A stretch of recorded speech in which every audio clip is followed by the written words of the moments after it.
and welcome to our MBA info session on managing innovation.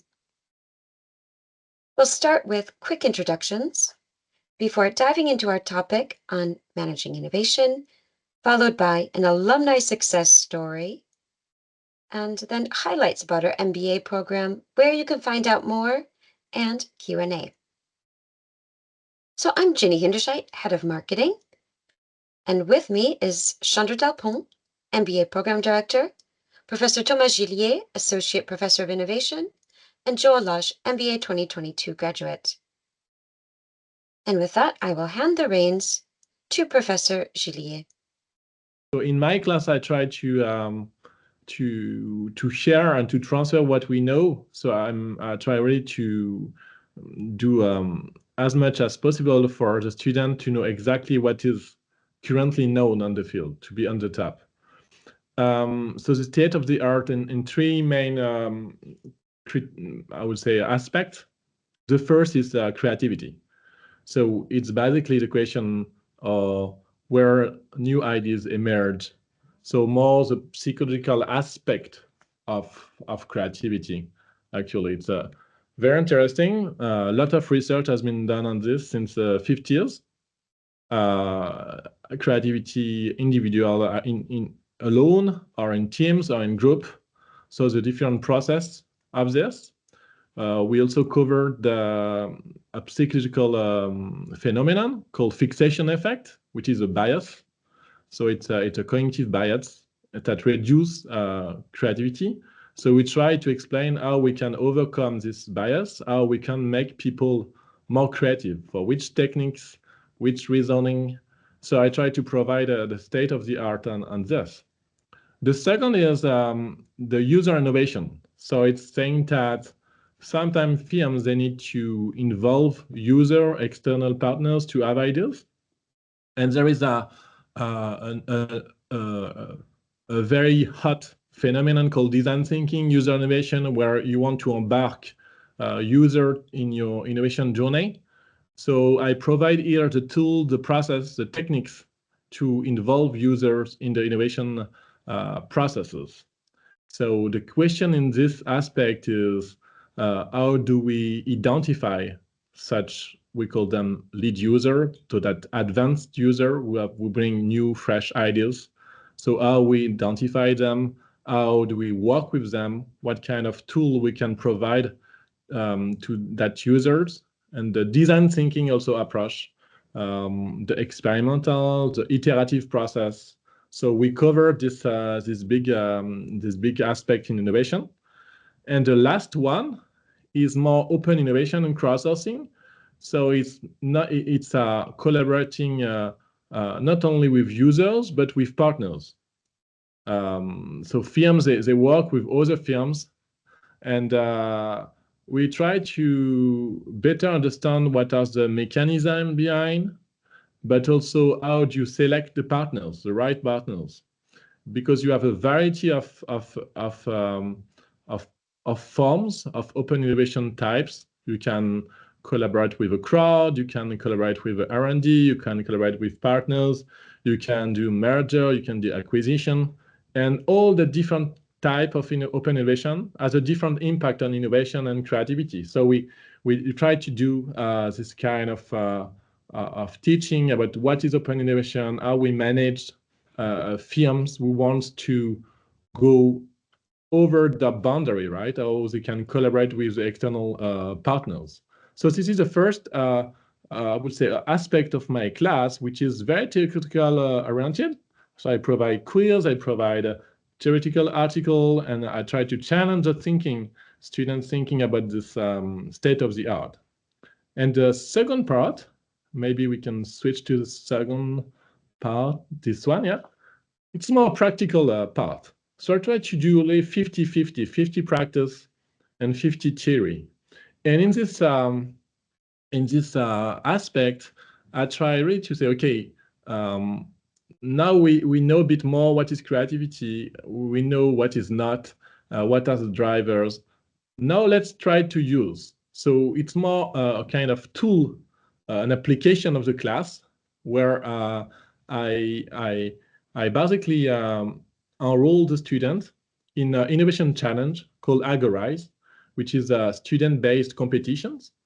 And students, they work in team and they have to develop a new idea of product. So they try to apply what we theoretically know, and we try to put this in practice. We test tools to generate ideas, to evaluate ideas, to sketch ideas. So I try to feel what is really innovation in practice. We use a variety of creativity techniques, the well-known techniques of CPS, of brainstorming, and how we really do a good brainstorming, and more advanced tools called CK theory, for instance. We also rely on simulation, like the HBR simulation, open innovation. And I don't know, maybe we can show some videos. Here are my students, and I see them because at the right, I think it's this year a team win the challenge. So maybe you can show. So the team were working, and they present a solution to Keolis, which is a huge brand in France for the transfer and automation, and they provide a concept. And they compete against, I don't know, how 100, maybe more than 100 team of students. Yeah, I think it was 150. Yeah, yeah, 150 it's a massive internationally. Number. Yeah, massive number, and they were amazing. I mean, they win the contest, presenting their concept to Keolis, to top management of Keolis, applying the tool they learn in class. So that's an illustration of really how you can conceal theory and practice. On the other video, you have also a different view of the kind of activity we try to do. So the tool, the techniques I can use. And what's interesting too, just really quickly about the teen challenge, is the kind of mixity, the international mixity of the students who were there, because you had a student from Guatemala, you have a student who is Russian, French and Russian, you have a student who is Syrian, and you had a student who was Vietnamese. And so we had kind of the different vantage points of how to create an innovation for this company, Keolis, which is basically a transportation supplier. I think you can see from the video. Which was very interesting. And this is when they announced the winners. So they were all quite excited, and we had no idea how exactly it was going to go. There were 2 second-place winners and 1 first-place winners out of the 5 finalists out of the 150 international projects and applications to Keolis. And actually, I can say that one of the students currently has an interview with Keolis next week for a job. As soon as he graduates from GEM, it's really nice, because this can turn into an opportunity to highlight your creative thinking ability, your innovative and strategic skills, and it's an opportunity that teachers like Thomas, and this is really Thomas throwing these kind of ideas into the class. It's not an obligation, and it's an opportunity for students to apply, to work together, and then to showcase what they're doing. So obviously that comes on our LinkedIn again. Sorry, that was just a very large side note.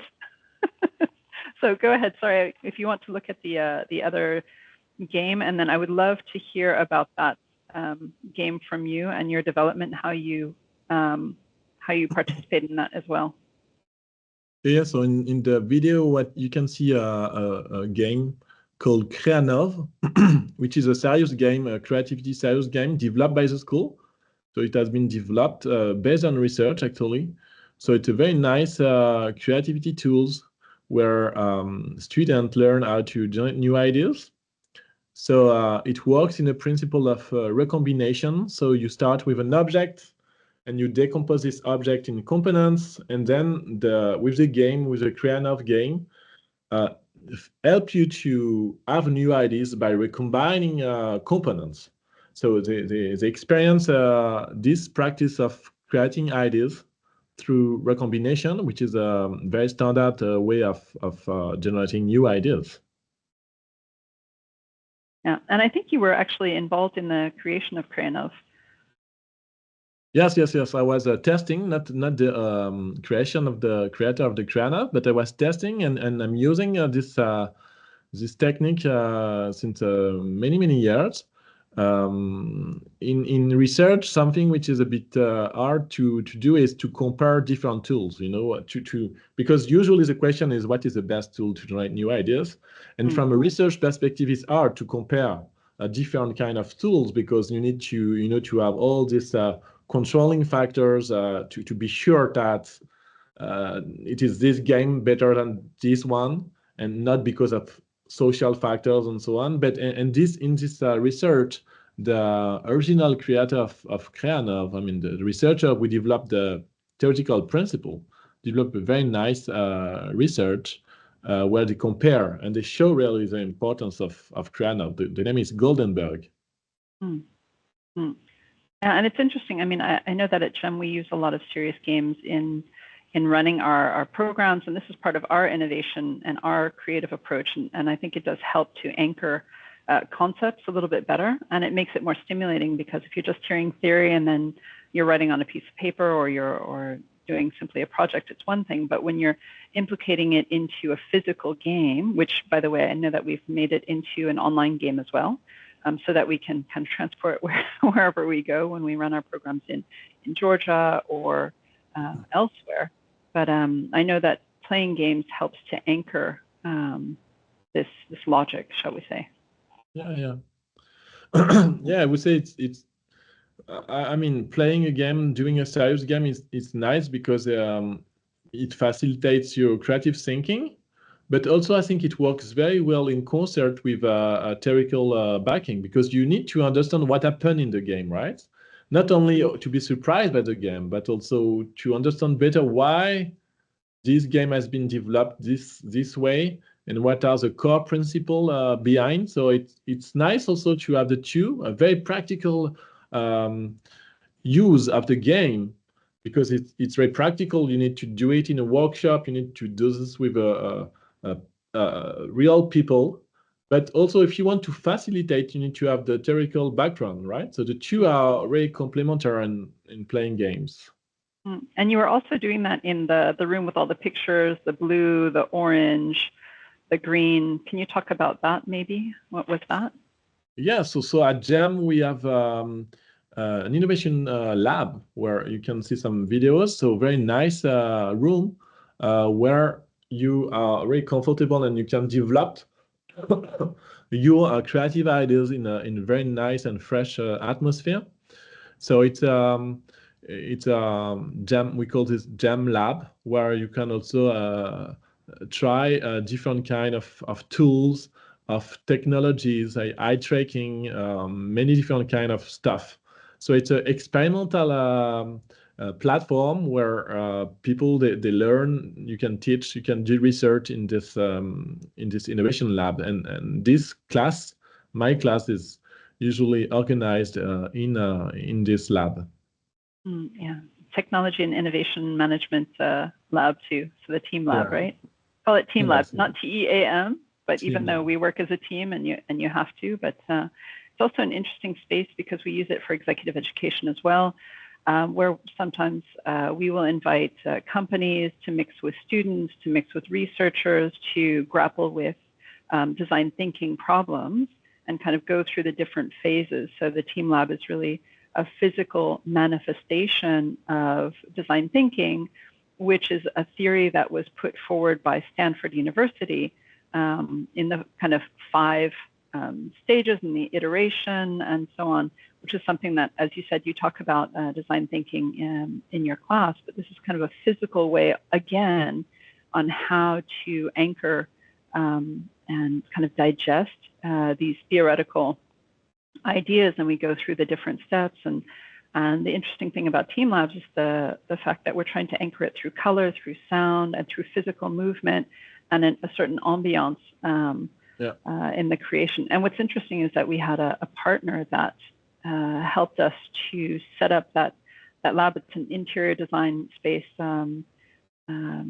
company that collaborated with us in setting up the team lab, and it's inspired many other companies and also even other universities who are very interested in collaborating with us and trying to create their own team lab, because it is quite impactful and quite interesting to see. All the walls are whiteboard, for example, and at the end you have the prototyping, and on physical, prototyping to really think through your process. I think it's really nice. And the iteration by inviting in clients to actually, once you get to your prototyping, now you have to invite the client in to say, okay, we thought about you in the beginning through development of a persona and everything. And by the time you get back around to the prototyping, you have to say, okay, so now actually what do you think? And let's kind of play test it. And then we go through the iterative process, which is really nice. So this is quite a unique physical, as we call it, digital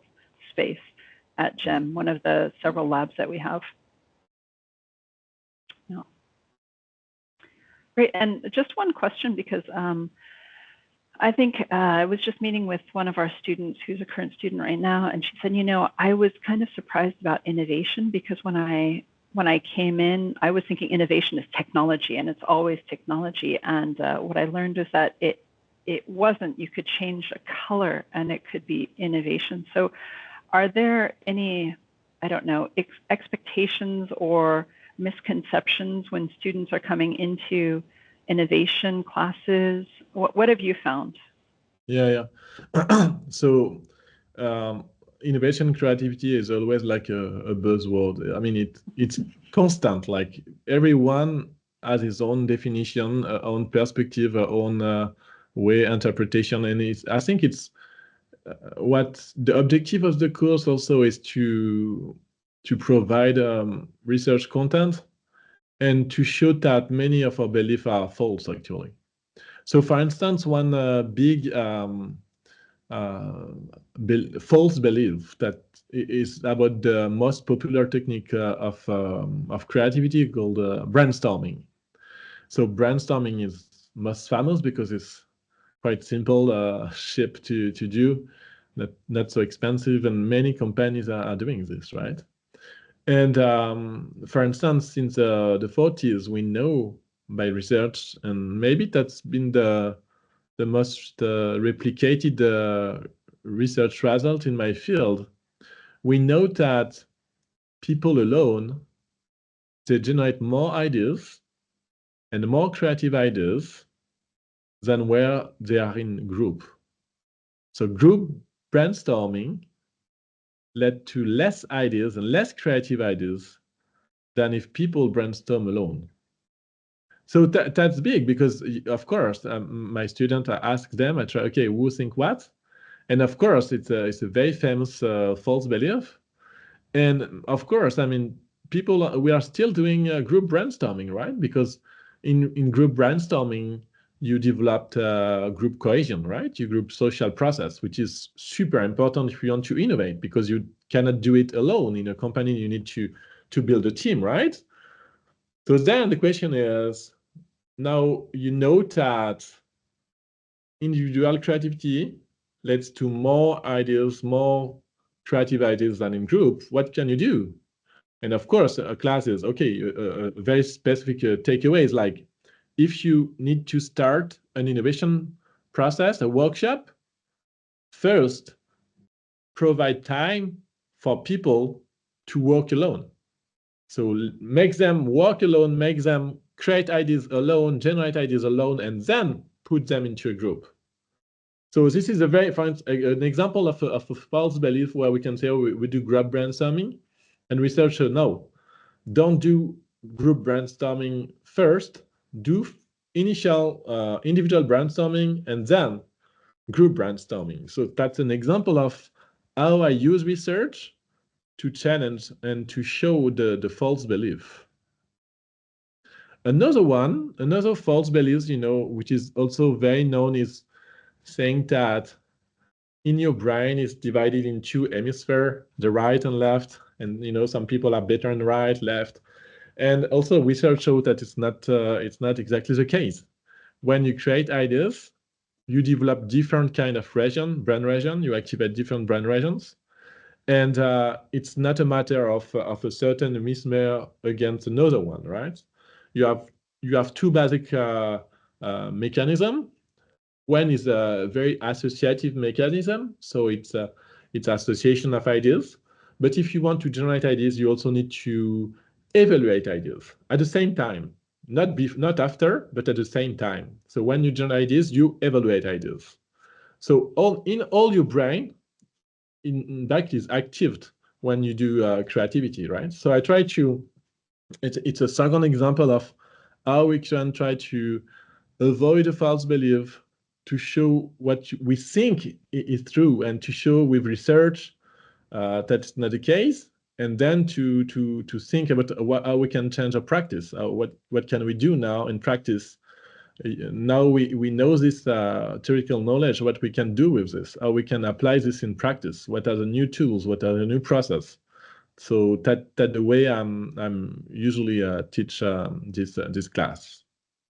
Yeah, and it's great because obviously when we go from theory to applicability, these kind of takeaways when students have finished and they go into their companies, I think these are the kind of takeaways is breaking these misconceptions when everyone says, okay, let's just sit down and start brainstorming. Yeah. I think our MBA could say, wait a minute, actually, why don't we all work on our own and then come in, looking at like I say, the convergent and divergent thinking and this kind of thing, come together, move apart, and then as you were talking about fixation as a main issue as well, that's always a fun one. So yeah, exactly. Great. All right. Well, thank you. Let's move on for just a second, so we can also introduce our guest, Joel Losh, who is our alumni here, and he can share his experience in the MBA program, the impact it's had on his career. And I think then we can get back to some of these questions and dive into this topic a bit more during the Q&A. So thank you. I will pass it to Joel. Thanks, Jeannie. So hi everyone. Thanks for taking the time to watch. Like I said earlier, I'm Joel Losh, and I attended GEM a few years ago. And I came in there with about 10 years of experience at a vertically integrated consumer product company. That gave me a really good, it was basically a hands-on MBA over that time, just based on the various experiences I was able to have. And through that time, it spent a lot of time shaping my view on innovation, because the company, their core product was a revolutionized the category that it operated in. And so throughout that time, innovation, what is innovation, was really shaped by that experience. Going into GEM, I had of having Thomas. I had another innovation professor named Michele Coletti, and he is really passionate about viewing innovation through the lens of arts and science, and how how innovation can bridge that, and not only drive economic gains, but also kind of change the spectrum of what is being delivered.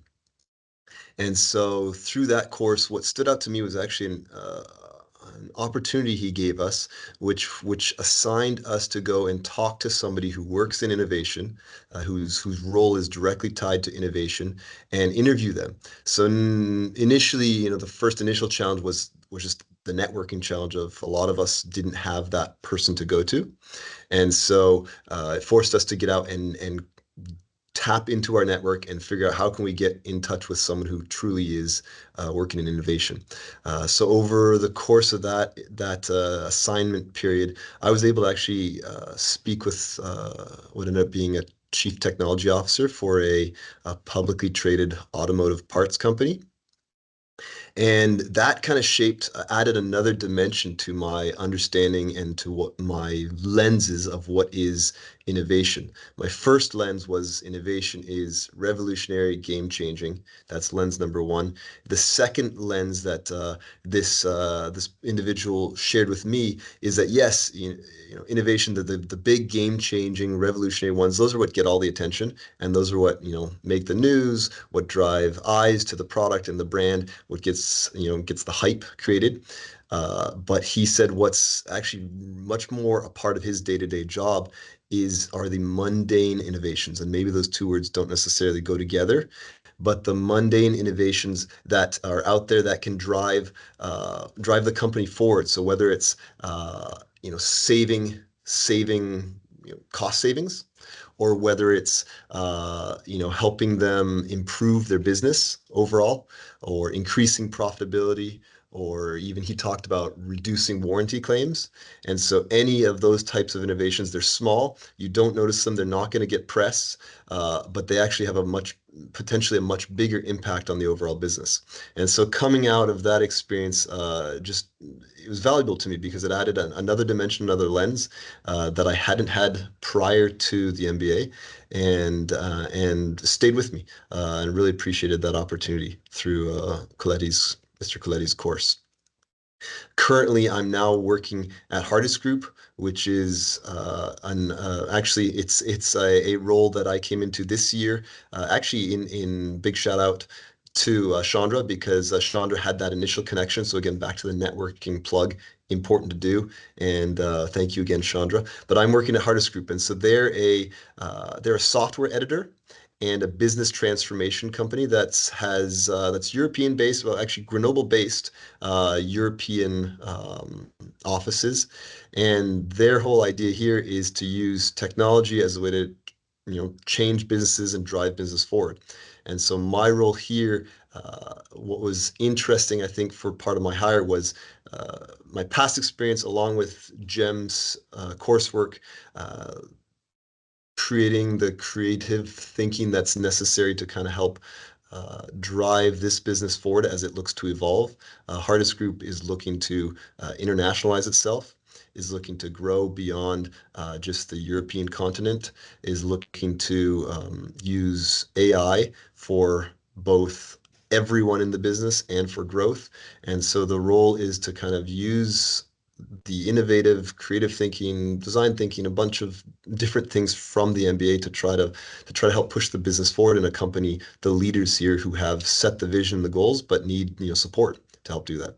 So that's where I'm currently involved, and my day-to-day today is looking at how to grow beyond Europe. And so there's a organic growth strategy as well as potentially an acquisition strategy that's involved. So we're looking at that, and that's what I'm doing today. Yeah, great. Thanks, Joel. And it's true that, I think one of those, misconceptions is that when we're going into innovation class, we're only focusing on the product. We could be thinking about business model innovation. We could be thinking about strategic innovation. We can think about, so there are different ways. And I think that when you come into the MBA, normally people who are attracted to doing an MBA are kind of those problem solvers, people who love the idea of innovation just because it solves problems, because it creates efficiency, because it can expand things. So innovation is something very, I think, personally attractive to people who are interested in doing an MBA, because,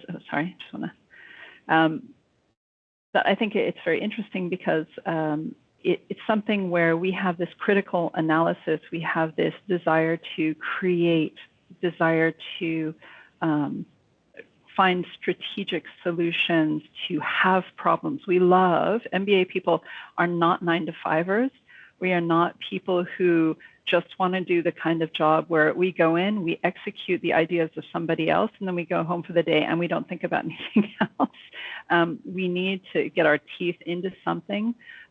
Otherwise, it's just too mundane. And so I think when we talk about innovation, I think, like I said, the misconception is it can only be a product, but it can be so much more the way that we collaborate with our partners. As you were saying, kind of open innovation. How do we work with our suppliers. That's innovative, that's innovation, that's strategic innovation. So there are so many different ways, I think, that we can apply that, what we're looking for and what we're hungry for when we're going into the MBA.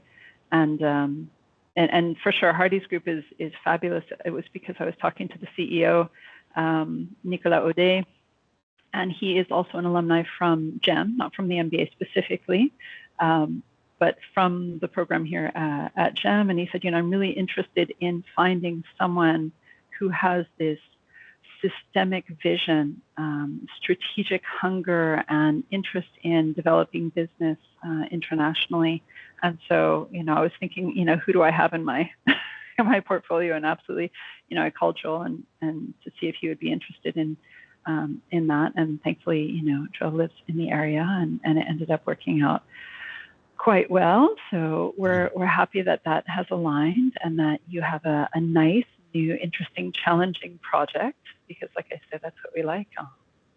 Absolutely. It's very fascinating, and it's neat because it's actually a fairly newly created role for the company, and they're really looking at a wide swath of things. I mean, innovation even is taking the form of for us, it can look different. Some companies kind of mastered certain innovations, and even in my example there with the interview I had, some of them are catch-up innovations. So you're not necessarily innovating the whole world, but you're catching up to what competitors are doing. So that's a little bit what's happening. One example here within the group is we're catching up in the sense that one of our key business drivers is this supply chain software, but the supply chain software market is evolving to the point that now the biggest competitors have a full suite of products. And so one of the things that's interesting at Hardis is they're looking to build and develop that suite. And so recently they acquired a company in the Netherlands, and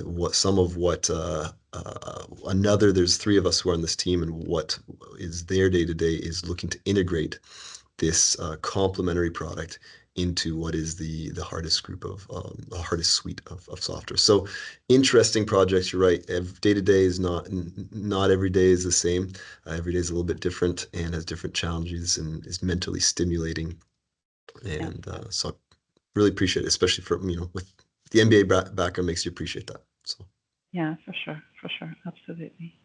Thank you so much, Joel. Yeah. Pleasure. Right. Well, thank you. It's really inspiring to hear, the career impact and the influence that the coursework has had, and how you addressed these issues in your career. To ask Thomas, because Thomas is also going to kind of handhold me and assist me in the new project that we're running with the CEA as well. But Thomas knows a lot about the interactions and this kind of ecosystem. So I don't know if you can share a word about the ecosystem, because you really are in the know. Yeah, I think you're absolutely right to point this. It's a super important aspect of Grenoble. So Grenoble is a very high-tech firm, actually. High-tech city, sorry. It's highly specialized in micro nanotechnologies. It's basically, there's a big brands, ST Microelectronics, Soitec, or in the energy sectors also, Schneider, and it's really, for instance, where the micro technology rise. It was really in Grenoble. So in Grenoble, you have a lot of engineers, also a lot of scientists, and they really need business skills. Actually, they want not only to develop technologies, but also to think about markets. So here at GEM, I think we have a very nice place, because we can easily work and collaborate with technology firm, high-tech companies, and try to push them to think about new business models. We have a big center also in intelligence artificial. So yes, I think it's and as you see in the picture here, you have really this technology environment. And it's very important in Grenoble. Mountains, also sport industry, very famous in France. But Grenoble is usually in France the city of technology and the city of innovation. It's very well known in France, and you're absolutely right to point this out. Yeah, and I mean, and it's not just in tech, but you know, the innovation in, as you were saying, we have the mountains. It's the most unique. I always tout that is the most unique combination of an ecosystem and people who appreciate nature and the state that it is, and not wanting to lose that. And at the same time, technology. And I think that they always have to go hand in hand, trying to maintain and upkeep our ecosystem. We need technology, and vice versa. When we're doing technology, we need to be thinking about how to do that appropriately, ethically, and sustainably. So that's kind of the thing that I think is really the most interesting fit together. Most places you'll have one or the other, but together it's absolutely unique in that way. And again, you know, we have sports and outdoors, we do have pharmaceuticals, there's a lot of different industries in the area.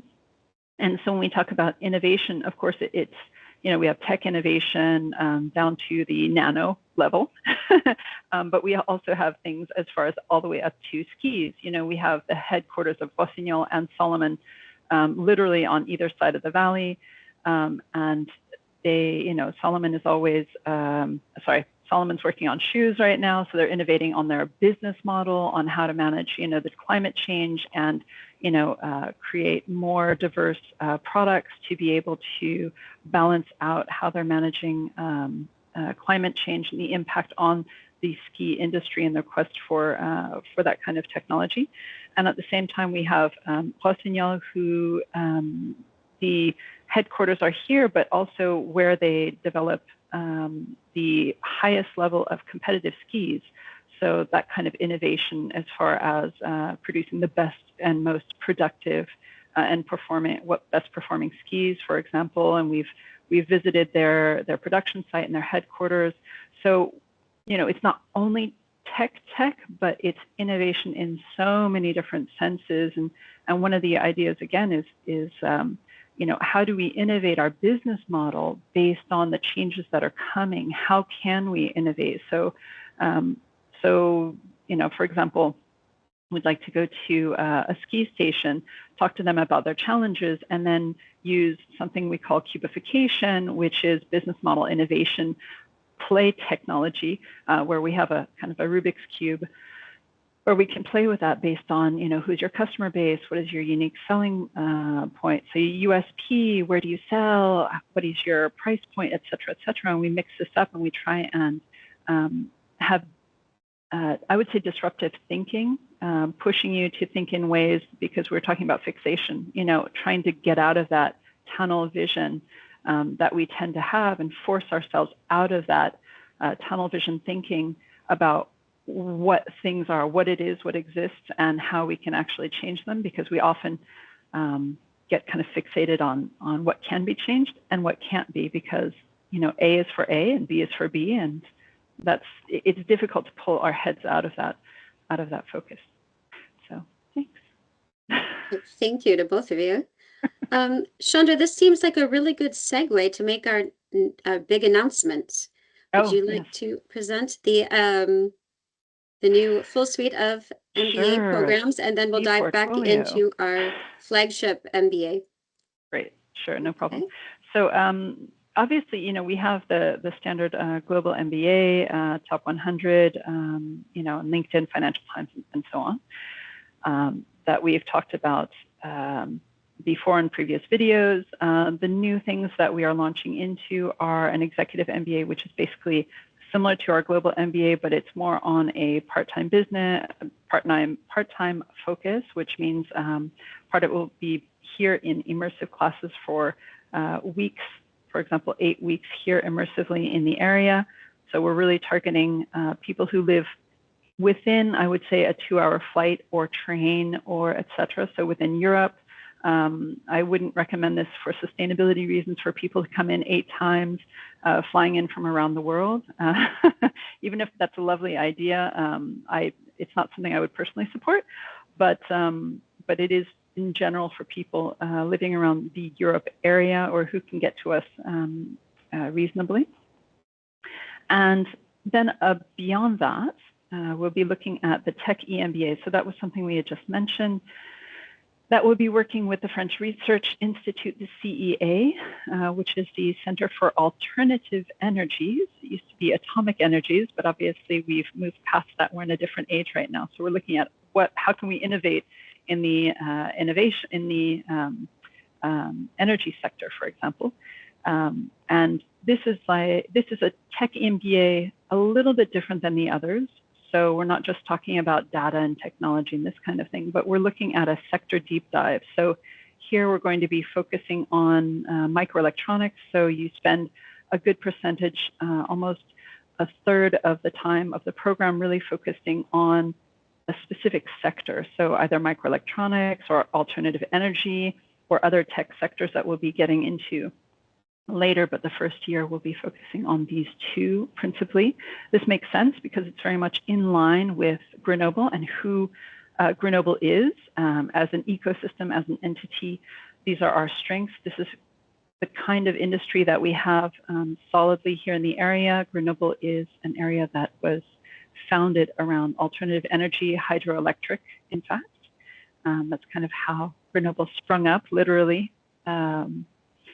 And so we'd be spending, a third of the time talking about what is the landscape? What is the competitive landscape? What are the technologies? What are the strategies in that sector? Who are the players? What are the roadblocks? What are the challenges? What are the geopolitical risks? What is the IP challenge? What are the legal challenges? What about financing, innovation, and things like that? So this is really kind of a new program because it does that deep sector dive, and I think that exists nowhere else in the world. And having that ecosystem really makes it make sense, which is why, like I say, we're focusing here, which is why part of it is physically here. We're going to visit, not just showrooms for products, but we're going to be visiting white rooms, so production sites, companies, players in the industry who are here where it makes sense. Same thing for alternative energy. We have companies like Vercor, who creates batteries for electric vehicles. Their headquarters is here. We have a lot of energy players in the area, including hydroelectric, etc. GE, where it used to be, I think, Alstom or Alstrom, I can never remember which one, which is now GE Hydroelectric, etc. So for us, this makes sense. We're doing something that makes sense. It's in line also with our new EAGLE strategy, EAGLE 2030, which is all about engaging the Alps around Grenoble. It's partially about applied learning and getting out of the classroom. So that is really going to be about visiting companies, getting out there and connecting with them, and kind of going into the deep dive of each sector, like I say. Thomas, did you have a comment? No? No, I don't. Perfect. Yeah, I've called Thomas in, obviously, as an kind of an expert to talk about, obviously, innovation and what was the title of our, it was Unlocking Opportunities from Technology is really what it's about. So this is really about at the R&D level, and also about growth and development from R&D especially. So this is why we're teaming up with the CEA. So it's quite exciting. It's quite unique, and it offers something a little bit different than the typical executive MBA, which is focusing on a much wider scope. Normally with a specific specialization, the Global MBA and the Executive MBA intermingle. So they have classes that are shared, so which again creates more diverse thinking. So we like this kind of different ideas coming from different cultures, from different places, from different levels in a company. And they're able to mix in their specializations, which is different than the Tech EMBA. The Tech EMBA is sector focused, and the Global MBA and the Executive MBA, you have specializations, and they could be around either finance, marketing, entrepreneurship, AI and data, so around analytics, or value creation through R&D, but in any sector. So it's much more broad specialization, and those are usually 90 hours as part of the Global and Executive MBA.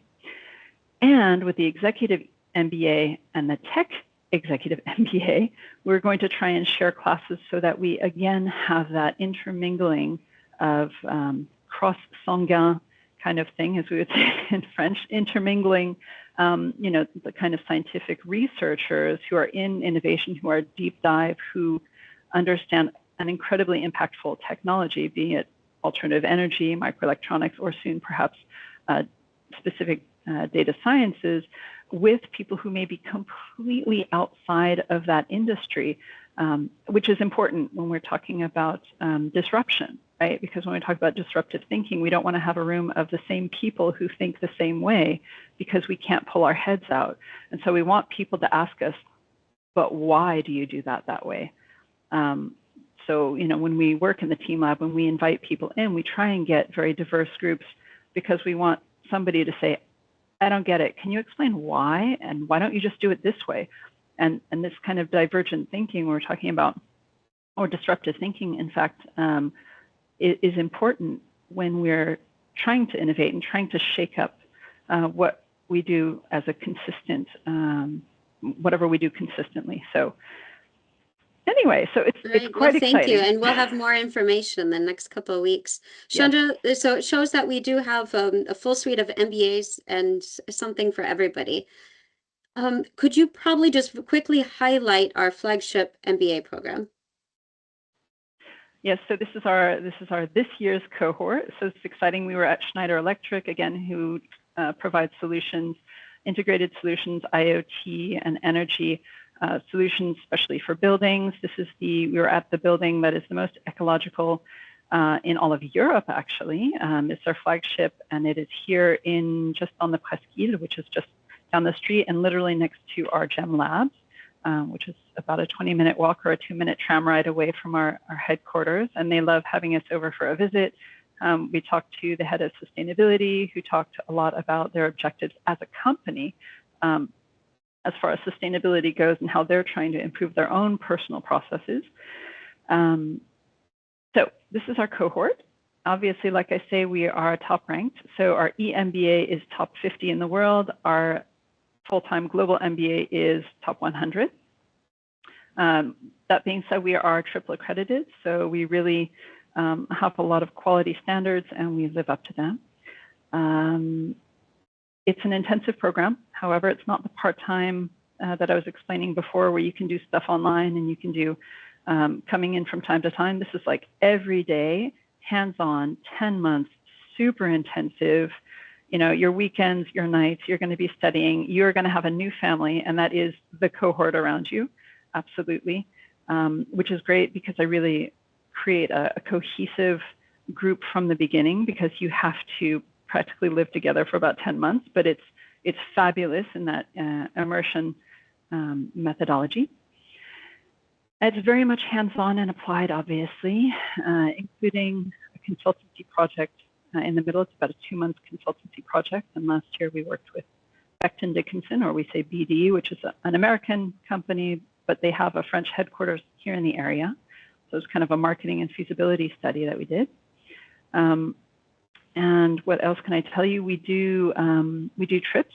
So very soon we'll be going on our corporate expedition, which is a local exploration with companies, talking to companies like Veracor that I've just mentioned, or BD that I've just mentioned, or Rossignol that I've mentioned. So going out and talking to these companies, or even Hardee's, for example, having them come in, having us tell us about their company, or going to visit them.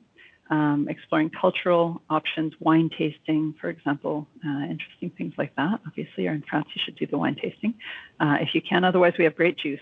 But and then we also do a study trip internationally to Berlin. This is where we talk about technology. So this is our value creation through transformative technologies. It's really about digital transformation and new technologies.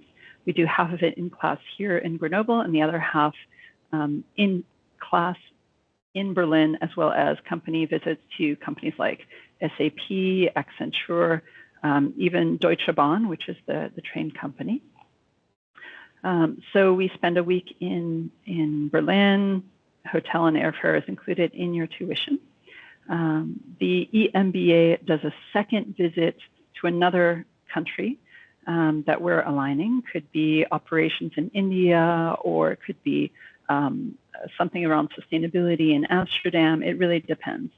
We haven't set that up for next year, so that's coming. It's in the pipeline. Super international this year. We had 21 participants with 13 different nationalities that we also intermingle with other visiting residencies. This one was from Canada, so all across Canada, Royal Roads University, and they came in and joined with our group for several activities, which was really interesting. But quite successful. Everyone does a professional experience or internship. That means either you get a job or you get an internship. That's part of your training. It's an obligation. So we make you get a job, I'm sorry, but at the end of this, you do have to work. It allows you to get some experience either in France or abroad, wherever you like. And then you wrap it up with your thesis, basically. And there we are. All right, well, thank you very much. So you can find more information at our website. We have quite a few details there. And we also have some international recruitment officers. If you're joining us from abroad, we have staff in regions all over the world who can also help you. Chandra's available to answer your questions as well. So please don't hesitate to reach out to us. And we only have about a second left, and we're coming up on the hour. So I'll have one question before we close off, and that is for Joel. Joel, the question is, I was wondering if your expectations coming into the GEM MBA, what were your expectations and were they met? Good question. So I think everyone's expectations, everyone came in with different expectations based on where they were career-wise, with what their ambitions were after the MBA. My ambitions were quite simple after the MBA. I wanted to work in Grenoble. And so I wanted to use the time not only to learn and do the coursework, but also to build a network and to ultimately get a job. So I was here at GEM, so I'll answer those three questions, or those three elements. So learning, I had some fantastic courses. My favorite actually was, and I think the second question touches on that, was actually the finance courses. So my favorite courses actually came from the finance side. There's one professor that's just fantastic, Isabel, and she really opened my eyes to that whole world and taught me a lot there. And so that was one of the courses that just I really enjoyed and thought was extremely well worth the time and money spent on it. In terms of network, that one was less well met because I came during the COVID years. And so COVID in France was not very pleasantly run for people who are new to the country. And so it made it quite challenging to build a network during that time. I've since been able to build that out over time, but it was slower and took longer than I would have anticipated.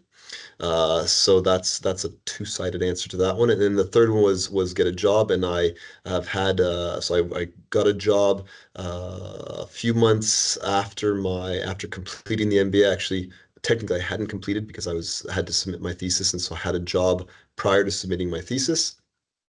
And so that one was met, and then have obviously since then changed. And so that's more a view of upgrading or kind of leveraging the network within GEM, obviously to get where I am. I mentioned that, as well as figuring out how to position and market yourself in a new context that takes time. And so I'm at a much better fit here where I currently am than where I was. And so expectations met with obviously the caveats that I listed there. But yeah, hopefully I answered your question okay. All right, thank you so much. And with that, we better close off because we've been on for an hour with all of this really great information to share. So thank you so much, Thomas, and thank you, Joel, for sharing your experiences and your insight. and please don't hesitate to reach out to us if you have any further questions about the MBA program or about the admissions process in joining and life in Grenoble.